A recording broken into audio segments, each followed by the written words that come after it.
Hello student, स्वागत है आपका एक और नए वीडियो में। आज हम कमला दास की फेमस पोएम एन इंट्रोडक्शन की समरी को अच्छे तरीके से समझ रहे हैं। इस पोएम में कमला दास ने हमें बताया है औरतों की परिस्थिति के बारे में।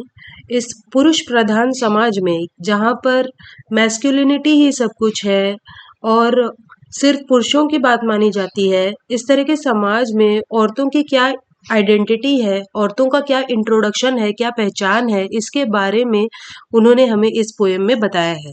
तो चलिए अब हम लोग इस पोएम के इंट्रोडक्शन को देखते हैं और उसके बाद फिर समरी की शुरुआत करते हैं। तो ये जो पोएम है एन इंट्रोडक्शन, इसमें कमला दास काफ़ी सेल्फ रिफ्लेक्टिव हो रही हैं, यानी अपनी लाइफ के बारे में बता रही हैं और कॉन्फेस कर रही हैं कि उनके साथ क्या-क्या हुआ है।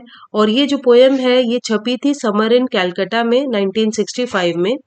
और जैसे मैंने आपको बताया ये जो पोएम है वो एक स्ट्रॉन्ग रिमार्क है पेट्रियार्कल सोसाइटी के बारे में। पेट्रियार्कल का मतलब होता है पुरुष प्रधान सोसाइटी, एक ऐसी सोसाइटी जहाँ पर पुरुषों की बात ज़्यादा मानी जाती है, जहाँ पर आदमियों को ज़्यादा महत्व दिया जाता है। तो इस तरह की जो हमारी सोसाइटी है वहाँ पर औरतों के साथ क्या-क्या दुर्व्यवहार होते हैं, क्या मिज़रीज़ उन्हें फेस करनी पड़ती हैं, क्या बॉन्डेज, क्या पेन सफ़र करना पड़ता है, ये इन्होंने इस पोएम में बताया है। तो चलिए अब हम लोग इस पोएम की समरी की शुरुआत करते हैं। तो पोएट कहती हैं कि वो पॉलिटिक्स में तो बिल्कुल भी इंटरेस्टेड नहीं है, लेकिन वो उन सभी लोगों के नाम को रिकॉल कर सकती हैं, उन सभी लोगों के नामों को बता सकती हैं जो नेहरू के समय से पॉलिटिक्स में हैं। तो वो कहती हैं कि वो उन सारे नामों को उतना ही फ्लुएंटली बता सकती हैं जैसे कि वो हफ्ते के दिनों को बता सकती हैं या मंथ्स के नेम्स को बता सकती हैं। इसी तरीके से वो उन सारे पॉलिटिशियंस का नाम भी बहुत आसानी से बता सकती हैं। तो वो ऐसा इसलिए कह रही हैं क्योंकि वो इनडायरेक्टली ये बताना चाहती हैं कि पॉलिटिक्स में जो भी लोग रहे हैं, ज़्यादातर आदमी जो भी लोग रहे हैं, वो फ्यू चोज़न एलाइट, यानी वो जो फ्यू चोज़न लोग थे वही लोग बार-बार सत्ता में आते हैं, पावर में आते हैं और देश को चलाते हैं। और इसीलिए उनको उन सभी लोगों के नाम बखूबी याद हैं, बहुत अच्छे तरीके से याद हैं। The fact that she remembers them so well depicts that the same people have been in power time and again. तो वो यही बता रही हैं कि कैसे यही सेम लोग जो हैं बार बार पावर में आते हैं और इसीलिए उन्हें उन सभी का नाम याद है। Next she describes herself saying that she is an Indian born in Malabar. इसके बाद वो बताती हैं कि वो कौन है, वो एक इंडियन है जिनका जन्म मलाबार में साउथ में हुआ और वो ब्राउन है, उनका कलर ब्राउन है। वो 3 भाषाएं बोल सकती हैं, 2 भाषाओं में लिख सकती हैं, लेकिन जब सपने देखती हैं तो एक ही भाषा में सपना देखती हैं। यानी कि यहाँ पर वो ये बता रही हैं कि सपना देखने के लिए किसी भाषा की ज़रूरत नहीं पड़ती, क्योंकि सपनों की तो खुद की एक भाषा होती है, यूनिवर्सल लैंग्वेज होती है। तो जब लोगों ने देखा कि वो इंग्लिश में लिखती हैं तो लोगों को ये बिल्कुल पसंद नहीं आया और लोगों ने कहा कि तुम इंग्लिश में क्यों लिखती हो, ये तुम्हारी मातृभाषा नहीं है, तुम्हारी मदर टंग नहीं है।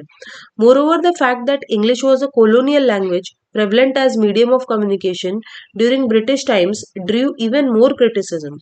तो एक ये भी बात थी कि इंग्लिश जो थी वो एक कॉलोनियल लैंग्वेज है, यानी कि ब्रिटिशर्स की भाषा है और इसी वजह से भी लोग पसंद नहीं करते थे जब जो पोएटेस हैं वो इंग्लिश में लिखा करती थी और इसीलिए लोग उन्हें क्रिटिसाइज करते थे।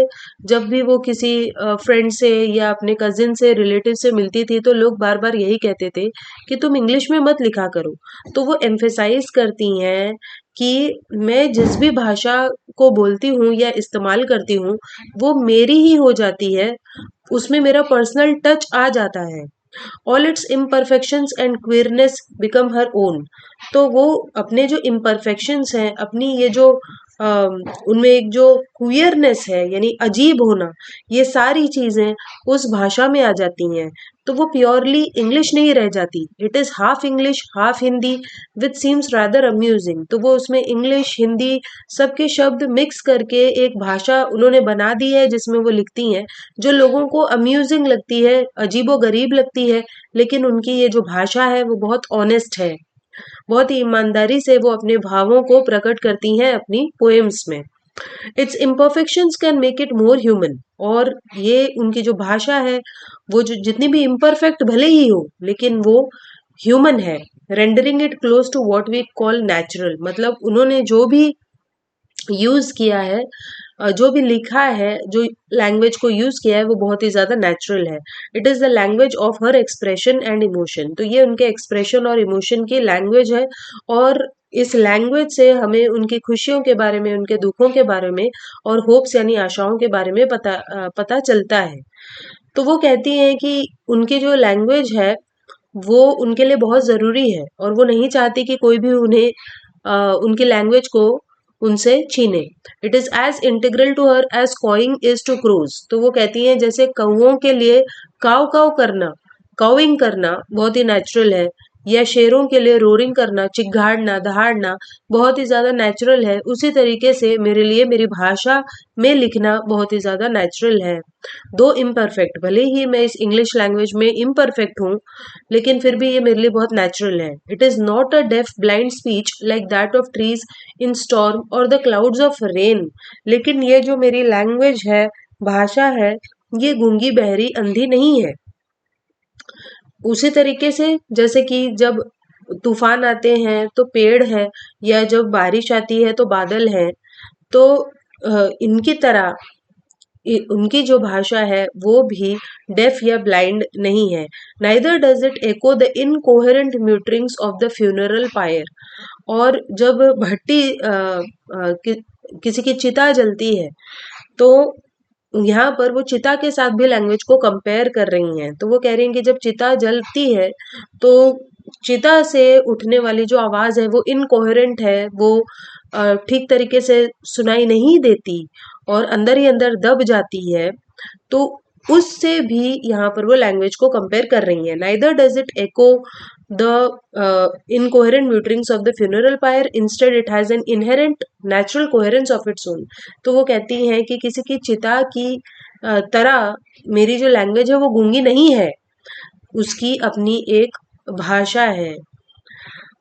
फिर इसके बाद वो अपनी खुद की स्टोरी, अपनी कहानी सुनाना शुरू करती हैं और कहती हैं कि जब वो एक बच्ची थी तो लोग उन्हें खूब प्यार किया करते थे, लेकिन जैसे जैसे वो बड़ी हुई, उनके हाथ पैर, उनके लिम्स बड़े हुए, तो लोगों ने उन्हें ये बोलना शुरू कर दिया कि तुम अब बड़ी हो गई हो। जस्ट बिकॉज उनका शरीर बड़ा हो गया था इसीलिए लोगों ने ये बोलना शुरू कर दिया कि तुम बड़ी हो गई हो। यानी कि प्यूबर्टी यानी मेच्योरिटी के साइन जैसे उनके शरीर में दिखने लगे, लोगों ने कहा कि तुम बड़ी हो गई हो। लेकिन वो नहीं समझ पाई इस बात को, क्योंकि उनका जो हार्ट है, उनका मन है, वो अभी भी एक बच्चा है। वो अभी भी अपने बचपने को महसूस कर सकती हैं। When she asked for love, और इसीलिए जब उन्होंने प्यार मांगा तो उनका जो सोलमेट यानी उनके जो हस्बैंड थे, he took the 16-year-old to his bedroom. तब वो उनको, जब वो सिर्फ 16 years की थी, उनका हस्बैंड उन्हें अपने बेडरूम में ले गया। तो this expression is a strong criticism of child marriage. यहाँ पे चाइल्ड मैरिज के बारे में बताया जा रहा है कि कैसे जो पोएट है, जब वो सिर्फ 16 साल की एक बच्ची है तब उसे एक वाइफ की ड्यूटी निभानी पड़ रही है। तो इस तरीके से हमें दिखाया जा रहा है कि जो बच्चे हैं, किस तरीके से बच्चों को इस प्रिडिकमेंट, इस प्रॉब्लम को झेलना पड़ता है कि है वो बच्ची लेकिन अब उसकी शादी हो गई है तो उसको अपनी वाइफ की ड्यूटी निभानी पड़ेगी, जबकि वो मन से अभी भी चाइल्डिश है।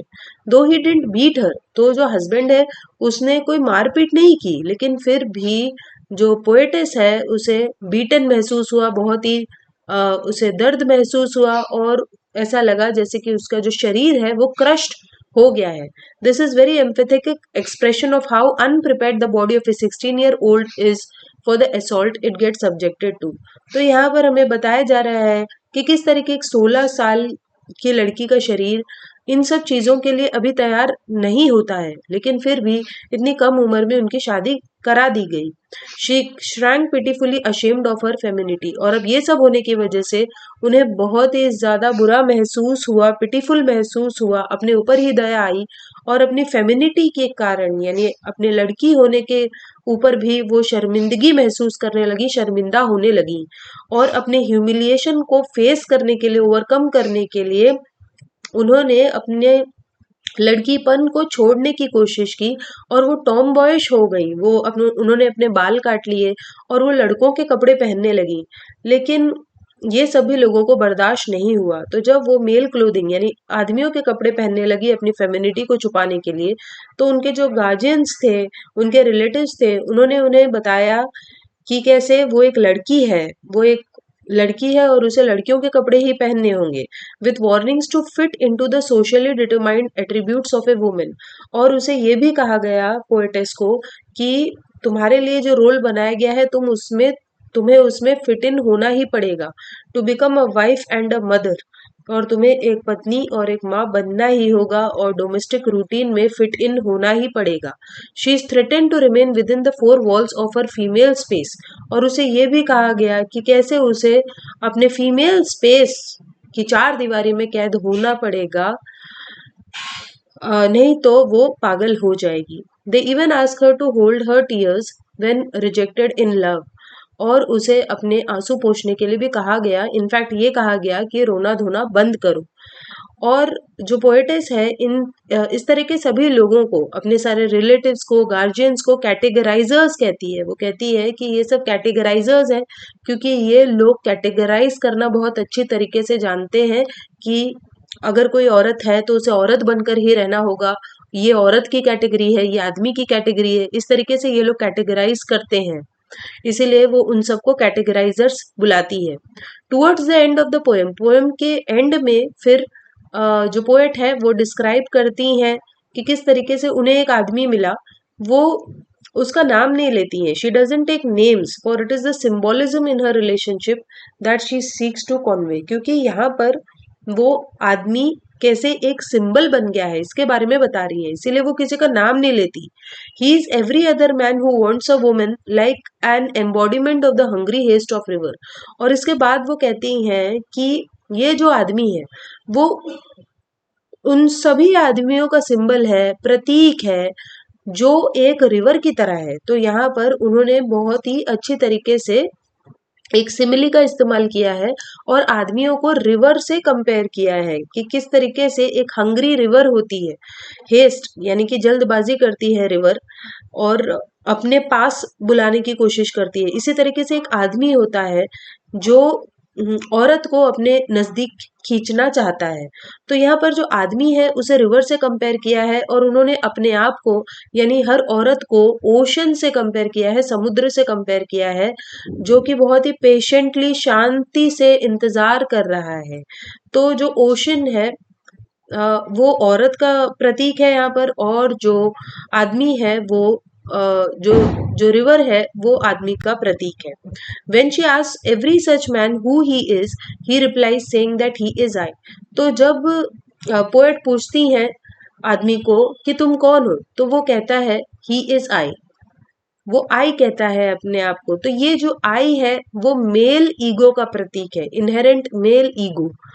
और इसके बाद फिर पोएट बताती हैं कि कैसे ये जो सभी आदमी हैं इनका माइंडसेट कैसा होता है। इनका जो माइंडसेट है वो एक तलवार की तरह है जो म्यान में रखी हुई है, शीथ में रखी हुई है, जो अपनी जगह से हिलती तक नहीं है। तो फिर से यहाँ पर उन्होंने आदमियों को बहुत ही एक अच्छा उदाहरण दिया है, कंपैरिजन किया है।